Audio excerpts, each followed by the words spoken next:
पूर्व मुख्यमंत्री महाराष्ट्र के हमारे साथ पृथ्वीराज चौहान जी भी जुड़ चुके हैं। पृथ्वीराज जी, ये सब कुछ जो हो रहा है महाराष्ट्र की सियासत में, क्या कहेंगे इस पर आप? भाई हो रहा है और सब आप लोग देख रहे हैं, सब हो रहा है। हमारे जो महाविकास आघाड़ी की जो सरकार है उसमें उसकी सबसे बड़ी पार्टी है शिवसेना, उसमें स्प्लिट हो गया ऐसे लगता है। अब क्या वो कानूनी तौर पे वो स्प्लिट माना जाएगा? क्या 2/3 विधायक उनके पास है? क्या वो गवर्नर साहब के पास जा पाएंगे? क्या सारे के सारे विधायक एकनाथ जी के साथ है या कुछ उनको मनाने गए हैं कि आप वापस आइए? अब उनके चुनाव क्षेत्र की जनता क्या कह रही है?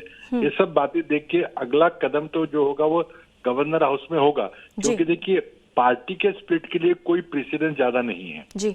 हमारा जो फ्लोर टेस्ट वगैरह की जो बात कर रहे हैं लोग, वो तो किस मुख्यमंत्री को अक्सरियत है उसके लिए होता है जी। लेकिन वो भी हो सकता है बाद में। लेकिन आज जो स्प्लिट जो हो रहा है जिसमें 2/3 अगर विधायक एक जगह होंगे तो जो हमारा एंटी डिफेक्शन कानून है उसके तहत वो स्प्लिट माना जाएगा, वैध माना जाएगा, वैध माना जाएगा। ठीक है पृथ्वीराज जी, आप तो मुख्यमंत्री रह चुके हैं, आपसे मैं एक और टेक्निकल चीज यहाँ पर समझना चाहूंगी। जिस तरीके से उद्धव ठाकरे कह रहे हैं 12 सस्पेंशन को लेकर के यहाँ पर बात की जा रही है, जिसको लेकर के एकनाथ शिंदे कह रहे हैं कि ये हो ही नहीं सकता, ये तो इलीगल है, यानी कि उद्धव ठाकरे की तरफ से जो कुछ भी किया जा रहा है वो अमान्य है और जो भी शिंदे इस वक्त कर रहे हैं वो सब कुछ मान्य है।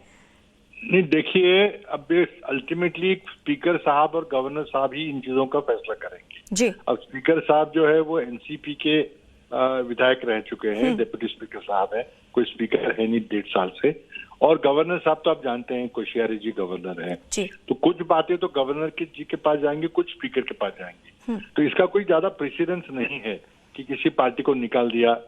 नॉर्थ में कुछ हुआ था, पार्टी को निकाल दिया, क्या माना जाएगा? क्योंकि अनसर्टेनिटी तो है। अगर आपके पास मेजोरिटी नहीं है तो आप पार्टी लीडर करके कोई मैंडेट देंगे तो क्या वो माना जाएगा? अब जैसे एनसीपी के स्पीकर है वो शायद मान भी लें, क्योंकि अगर वो इस पे राजनीति होती है तो एक बड़ी अनसर्टन पोजीशन है अभी। तो लेकिन मैं नहीं मानता कि उद्धव जी के पास अगर नंबर्स नहीं है तो वो नेता का अपना अधिकार जो होता है कि पार्टी के किसी सदस्य को, यानी कि सर आप ये कह रहे हैं कि अगर उनके पास नंबर नहीं है, उनके पास संख्या बहुमत नहीं है, तो वो इस तरीके की कार्रवाई नहीं कर सकते, विधायकों को सस्पेंड नहीं कर सकते, ये कह रहे हैं आप? कर तो सकते हैं, कर सकते करा उन्होंने, लेकिन मानी नहीं जाएगी वो, क्योंकि फिर वो कोर्ट कचहरी होगी, फिर बाकी किस्सा होगा। क्योंकि देखिए मेजोरिटी तो दिख रही है कि एक तरफ है, अब क्या 2/3 है या नहीं उसके ऊपर हम आर्ग्यू कर सकते हैं, शायद है शायद नहीं है, लेकिन अगर 2/3 है तो उसको गवर्नर साहब के पास दिखाना पड़ेगा। अच्छा, जो बोमई जजमेंट था वो मुख्यमंत्री के लिए था, पार्टी के नेता के लिए नहीं था वो। ठीक है, तो पार्टी के नेता का अलग ही बात है। ठीक है, बहुत टेक्निकल चीज आपने यहाँ पर हमें बताई। पृथ्वीराज चौहान जी, बहुत बहुत शुक्रिया आपका। तो पूर्व मुख्यमंत्री है महाराष्ट्र के, जो हमें बता रहे थे कि जिस तरीके की कार्रवाई की तैयारी शिवसेना उद्धव ठाकरे इस वक्त कर रहे हैं कि शिंदे कैंप के तमाम विधायक, जो बागी विधायक हैं, उन्हें सस्पेंड कर दिया जाएगा, जिसमें शिवसेना एकनाथ शिंदे भी शामिल हैं, उन्हें सस्पेंड कर दिया जाएगा, लेकिन ऐसा मुमकिन नहीं है। संजय राउत जी, एक बार फिर से आपके पास आते हुए, ये सब कुछ जो भी हो रहा है इसको देख करके टेंशन तो बढ़ रही है ना, आप मुस्कुरा कैसे सकते हैं? देखिए, कुछ खेल इस तरह के होते हैं, कुछ बातें इस तरह की होती हैं जिस पर यकीन नहीं किया जा सकता, क्योंकि पार्टी के चीफ को बदलने का काम। आपको यकीन नहीं हो रहा है? बहुमत है एकनाथ शिंदे के पास, नंबर्स है उनके पास, आपके पास एक एक विधायक वहां से छूटता हुआ नजर आ रहा है। ऐसा लग रहा है कि लास्ट में सिर्फ और सिर्फ उद्धव ठाकरे और आदित्य ठाकरे बचेंगे।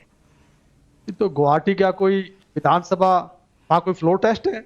कोई विधानसभा का कोई विधानसभा है कोई? वो मतलब गुवाहाटी में कोई चला गया तो उससे ये साबित हो गया कि वो शिवसेना के खिलाफ हो गए? किसी भी पार्टी के चीफ को बदलने का काम पार्टी के फाउंडर मेंबर करते हैं, विधायक नहीं करते। तो पार्टी को बदलना एक अलग चीज होती है और मुख्यमंत्री को बदलना एक अलग चीज होती है, सरकार गिराना एक अलग चीज होती है। तो सरकार को गिराने और बनाने के काम के लिए जो लोग वहां हैं, कितने मन से हैं कितने मन से नहीं है, ये तब तक स्पष्ट हो सकता जब तक वो मुंबई में नहीं आते। लेकिन वो मुंबई में आएंगे ही नहीं, जब तक ये गठबंधन नहीं टूटेगा तब तक वो नहीं आएंगे मुंबई में।